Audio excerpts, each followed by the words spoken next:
여호와께서 모세에게 말씀하여 이르시되 너는 이스라엘 자손의 온 회중에게 말하여 이르라.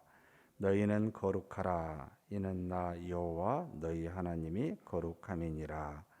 너희 각 사람은 부모를 경외하고 나의 안식일을 지키라. 나는 너희의 하나님 여호와이니라. 너희는 헛된 것들에게로 향하지 말며 너희를 위하여 신상들을 부어 만들지 말라. 나는 너희의 하나님 여호와이니라. 너희는 화목 제물을 여호와께 드릴 때 기쁘게 받으시도록 드리고 그 제물은 드리는 날과 이튿날에 먹고 셋째 날까지 남았거든 불사르라. 셋째 날에 조금이라도 먹으면 가증한 것이 되어 기쁘게 받으심이 되지 못하고 그것을 먹는 자는 여호와의 성물을 더럽힘으로 말미암아 죄를 담당하리니 그가 그의 백성 중에서 끊어지리라. 너희가 너희의 땅에서 곡식을 거둘 때에 너는 밭 모퉁이까지 다 거두지 말고 내 떨어진 이삭도 줍지 말며 내 포도원의 열매를 다 따지 말며 내 포도원에 떨어진 열매도 줍지 말고 가난한 사람과 거류민을 위하여 버려두라. 나는 너희의 하나님 여호와이니라. 너희는 도둑질하지 말며 속이지 말며 서로 거짓말하지 말며 너희는 내 이름으로 거짓 맹세함으로 내 하나님의 이름을 욕되게 하지 말라. 나는 여호와니라. 너는 내 이웃을 억압하지 말며 착취하지 말며 품꾼의 싹을 아침까지 밤새도록 내게 두지 말며 너는 귀먹은 자를 저주하지 말며 맹인 앞에서 장애물을 놓지 말고 내 하나님을 경외하라. 나는 여호와이니라.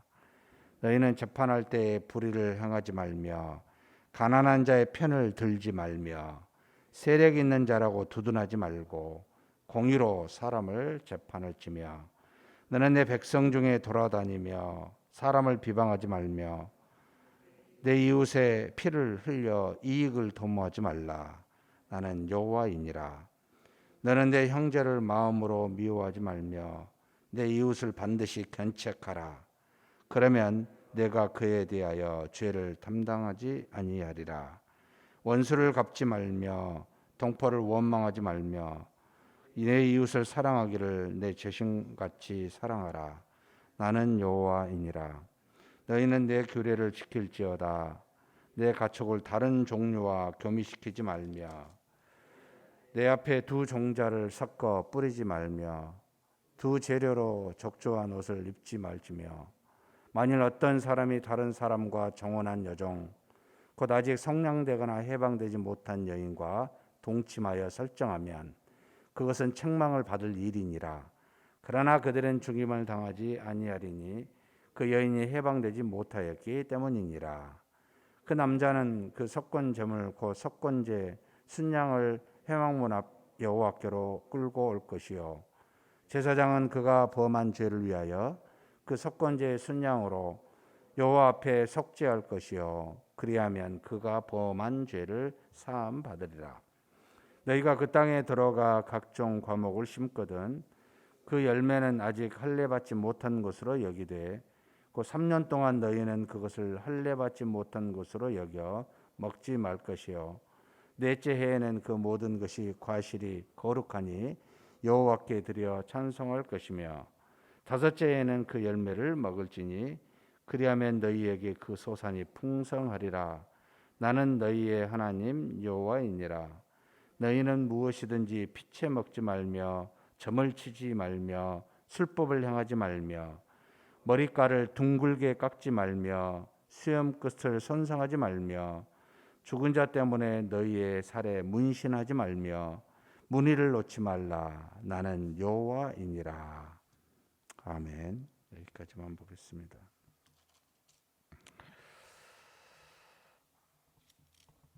하나님 앞에서 우리에게는 항상 두 가지 문제를 감고 있습니다.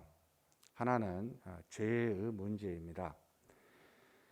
하나님께서 택한 이스라엘 백성, 택하여 구원을 받은 하나님의 자녀된 우리에게 죄의 문제, 그래서 구약의 백성들에게는 율법 안에 제사법을 두어 5대 제사를 통해 우리의 지은 죄가 얼마나 많은지, 종류가 얼마나 많은지, 얼마나 사악한지, 하나님은 얼마나 죄를 미워하시는지, 이 5가지 제사법을 통해 우리의 죄를 사함 받을 수 있도록, 그리고 우리가 하나님으로부터 그 미워하는 죄로부터 떠나 살아갈 수 있도록 그렇게 요구하신, 그래서 율법 안에는 반드시 제사법이라는 우리 인간의 죄의 문제에 대한 것이 하나가 있습니다.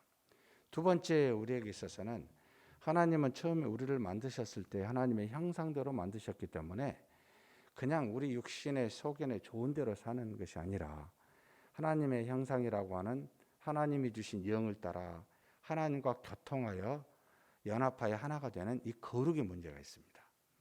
그러니까 그냥 산다는 것은 마음대로 그냥 육체적으로 산다는 말이 아니고, 사람으로 태어났다는 말은, 특별히 하나님의 백성이요 하나님의 자녀로 살았다는 말은 하나님과 서로 깊이 교통하여 거룩하신 하나님, 만물과 다르다는 거예요.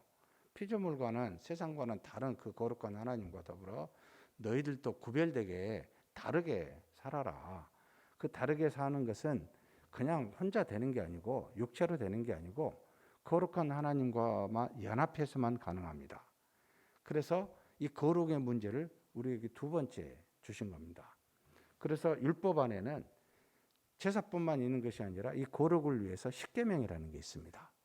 세상에 있는 모든 사람들과 더불어 동일하게 사는 것이 아니라, 너희들은 하나님의 뜻인 이런 하나님의 형상대로 지음을 받았기 때문에, 처음부터 하나님은 그것을 의도하고 목적하셨기 때문에 너희들은 이와 같은 삶을 사는 것이 맞아 라고 해서 우리에게 주신 십계명이 있습니다. 그래서 죄사함의 문제와 이 거룩의 문제를 항상 우리에게 구약에서는 율법으로, 그래서 그 십계명과 제사법으로, 도덕법과 제사법으로 우리에게 그와 같은 삶을 살게 하셨고, 지금 현재 예수 그리스도를 믿는 우리에게도 믿음 안에는 이 죄사함과 거룩함이라고 하는 두 가지 과제를 우리에게 사실은 해결해 주셨고, 그리고 그것을 요청하고 계십니다. 그래서 지금 이 레위기서 19장은 십계명이 전체가 들어가 있습니다. 아주 쉽게 풀어서 뭐 순서는 1계명, 2계명 이렇게 하지 않고 왔다 갔다 하셨지만은 전부 다 십계명에 있는 관한 내용들로 우리의 거룩의 문제. 그래서 19장 1절에 나도 거룩하니까 너희도 거룩해라. 그냥 아무렇게나 사는 게 아니고 하나님이 원하는 바가 이거고, 너희가 하나님의 백성이라면 이렇게 사는 것이 마땅하다라고 해서 나는 여호와니라 라고 말씀하시며 이 땅에 사는 우리로 하여금 구체적으로 무엇을 요구하는지, 사실 여기 읽어보면 깜짝깜짝 놀랍니다. 그리스도를 믿는 믿음으로 우리가 지금 현재 살아가는데, 그냥 아무렇게 사는 게 믿음 하나라고 하는 이 믿음 안에 그냥 여러분 모든 거 내리 그냥 집어넣어가지고 난 믿어요 라고 두리뭉실해서 그렇게 사는, 여러분 그런 게 아니고요. 굉장히 정교합니다. 하나님은 얼마나 정교하신지, 정밀하신지 무서울 정도로 깜짝 놀라게 하는 내용들을 담고 있습니다. 사실 어쩌면 19장은 그리스도를 믿는 우리가 구체적으로 어떤 삶을 살아야 될지 아주 세밀하게 말해주고 있는 내용이기도 합니다. 이것을 구약에 있었던 백성과 다르게 우리는 현재 성령의 하나님이 우리 안에 계셔서 우리 행위로 할 수 없었기 때문에 이제는 하나님의 도우심으로, 로마서 8장이잖아요. 하나님은 하셔요. 우리 안에서.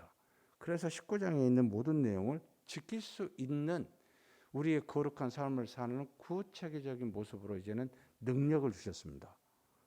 그래서 그냥 이건 옛날에 예수 믿기 전에 과거의 백성에게 요구한 것으로 끝난 게 아니고요. 굉장히 우리에게 구체적으로 요청하고 있다는 겁니다. 부모를 경외하십시오. 안식일을 지키십시오. 5계명, 4계명이잖아요. 헛된 것들로 향하지 마십시오. 1계명입니다. 다른 신은 섬기지 말라. 너를 위하여 신상을 부어 만들지 말라. 2계명입니다. 또 11절에 보면은 뭐라고 나옵니까? 너희는 도둑질하지 말라. 8계명입니다. 속이지 말며 거짓 증거하지 말라. 9계명입니다. 12절에 거짓 맹세함으로 너희 하나님의 이름을 욕되게 하지 말라. 3계명입니다.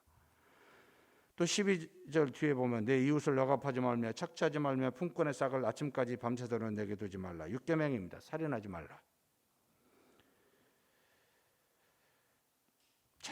너무나 우리에게 그러면서 또 뭐 구체적으로 생각해보지 않은 내용들도 굉장히 많죠. 여기 보면 귀먹은 자를 13절입니까? 14절입니까? 여기 14절에 귀먹은 자를 저주하지 말며 맹인 앞에 장애물을 놓지 말고 내 하나님을 경외하라. 살면서 사람을 공일히 여기는 이제 적극적인 거죠. 내 이웃을 내 몸처럼 사랑하라라고 하는. 그 다음에 15절에 보면은요, 참 이것도 너무 우리가 생각지 못한 내용들이 있습니다. 너희는 재판할 때 불의를 행하지 말며. 어떻게 하는 것이 불입니까? 가난하다고 가난한 사람의 편을 들 때도 불이고, 세력이 있다고 세력 있는 자를 두둔한 것도 불이고, 그래서 모든 것을 공평하게 있는 대로 그대로 하는 것이 공이다라는 것도 가르쳐 주십니다. 그리고 또 16절에 보면 너는 내 백성 중에 돌아다니며 사람을 비방하지 말며 내 이웃의 피를 흘려 이익을 도모하지 말라. 너는 여호와니라. 10계명입니다. 10번째 계명입니다. 내 이웃의 것을 탐심으로 탐하지 말라고. 얼마나 이런 일을 우리가 많이 합니까? 사람을 비방하고 자기 이익을 따라 도모하는 일들이 얼마나 많습니까? 그리고 17절에 내가 내 형제를 마음으로 미워하지 말며 내 이웃을 반드시 견책하라. 그러면 내가 그에 대하여 죄를 담당하지 아니하리라. 이것도 참 우리가 생각지 못한 일입니다. 사실 이것은 내 이웃을 살인하지 말라라고 하는 6계명이잖아요. 마음으로 미워하며, 벌써 여기 신약에는 이미 살인은 사실 마음으로 미워하는 것도 살인이라고 되는데 이미 사실 레위기서 19장에 우리에게 이야기해 준 내용이기도 합니다. 그런데 그 뒤에 더 중요한 것은 내 이웃을 견책하라는 겁니다. 죄를 지은 자를 보고 가만히 있으면 안 된다는 겁니다. 그래야 가만히 있게 되면 그러면 내가 그에 대하여 죄를 담당하지 아니하는데 가만히 있으면 죄를 담당하게 된다는 거예요. 적극적으로 이웃을 사랑한다면 하나님은 이걸 요구하는데 이웃의 죄를 보고도 내 일 아니니까 얼마나 요즘은 너는 너고 나는 나다. 왜 간섭하니? None of your business라는 말을 너무 서양은 개인주의 때문에 말하죠. 여러분, 우리 이웃의 죄를 보고 가만히 있으면 나는 당신을 싫어해요, 미워해요 이 뜻이에요. 견책하라는 겁니다. 권면하라는 겁니다. 죄에서 떠나게 하라는 겁니다. 참 우리가 알지 못해선 너무나 십계명은 사실은 굉장히 깊구나, 굉장히 많은 것을 요구하구나 이런 생각을 하게 됩니다. 그 다음에 그 뒤에도 마찬가지입니다. 19절에 보십시오. 이런 생각을 여러분 이게 언제입니까? 3500년 전의 이야기인데요. 너희는 내 규례를 지킬지다. 내 가축을 다른 종류와 겸유시키지 말라. 이런 생각했겠어요 그때 당시? 이런 생각은 꿈에도 할 사람들이 아니에요 당시는. 지금을 보고 하는 이야기잖아요. 얼마든지 유전자 조작을 통해서 동물과 식물들을 마음대로 우리의 이익을 따라 바꾸잖아요. 그 다음에 두 종류의 밭에 두 종류를 섞어 뿌리지 말고 두 재료를 직전으로 입지 말라고. 하나님이 만들어주신 창조의 질서를 그대로 보존하라고. 너희가 너희 마음대로 너희 이익을 위해서 이렇게 저렇게 하지 말라고. 그것 때문에 환경이 이 난리를 피우는 거 아닙니까? 사람을 생명의 위험에 처하기까지 자연이 반란을 일으키는 겁니다. 수많은 질병들은요. 참 말씀을 읽을 때마다 막 떨려요. 너무나 멀어져 있구나. 너무나 말씀과는 상관없이 아니 어쩌면 이렇게 믿는다는 나도 이렇게까지 너무 소홀하게 생각한 것들이 많나. 여러분 여기 보면요. 그러십니까? 23절 보십시오. 지킬 수 없는 이야기도 하셔요. 지금 그날에 너희가 그 땅은 어디입니까? 하나님의 약속한 가나안 땅인데 들어가 각종 과목을 심거든 그 열매는 아직 할례받지 못한 것으로 여기라. 그 3년 동안 너희는 그것을 할례받지 못한 것으로 여겨 먹지 말라고. 3년 동안 열매를요 거두지 말라는 거예요. 그 다음에 그럼 넷째는 뭐가 됩니까? 아니요. 넷째에는 그 모든 것이 거룩하니 여호와께 드리라고. 그래서 4년 동안은 먹지 못합니다. 다섯째 해부터 먹으라고. 이것이 하나님을 믿는 자의 모습이라고. 그리하면 너희의 과실이 풍성하게 하나님께서 주실 거라고. 이렇게 생각하면서 사회생활하고 여러분 돈을 벌까요? 이게 그냥 과거에 흘려버린 이야기일까요? 참 막 저는 괴롭습니다. 정말 말씀을 어떻게 지킬 수가 있을까? 이 정도까지 지킬 수 있는 믿음 주십시오 하나님. 막 이런 탄식이 생깁니다. 사랑하는 성도 여러분, 하나님의 말씀은 정말 한마디도 땅에 떨어지지 않습니다. 신이 한 이야기요, 우리를 위한 이야기입니다. 너무나 우리는 우리식으로 믿어왔습니다. 이걸 어떻게든 고치자. 이 믿음이 바로 세워지지 아니하면 우리는 하나님 앞에 거룩함으로 설 수 없다. 사랑하는 성도 여러분, 정말로 말씀 하나라도 치열하게 붙들고 그 말씀대로 살겠나라고 하나님 저에게 믿음 주시고 능력 주시라고 탄식하며 기도해야 됩니다. 이것이 우리의 모습이지. 하나님 이거 응답해 주세요. 저거 해 주세요. 참 아직도 어린애다 우리가. 그것도 중요합니다. 안 한가 보단 낫습니다. 그러나 이런 말씀을 보면서 하나님의 뜻에 합당한 거룩한 자가 되기 위해 그렇게 기도하고 나아가는 저와 여러분이 되시길 주의 이름으로 축복합니다. 전능하신 하나님 아버지, 하나님이 우리에게 주신 십계명 참 귀하고 귀한 말씀입니다.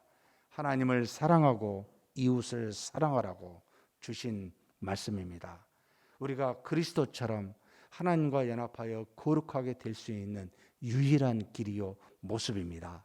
하나님, 우리 안에 성령의 하나님이 계시오니 이 십계명의 말씀을 하나도 땅에 떨어뜨리지 아니하고 지켜 행할 수 있는 우리가 되게 하여 주옵소서. 우리 자신과 삶을 아버지 면밀하게 살펴 하나님의 뜻에 합당한 믿음의 삶을 살아가는 우리 모두가 되게 하여 주시옵소서. 우리 주님 예수님의 이름으로 기도하옵나이다. 아멘.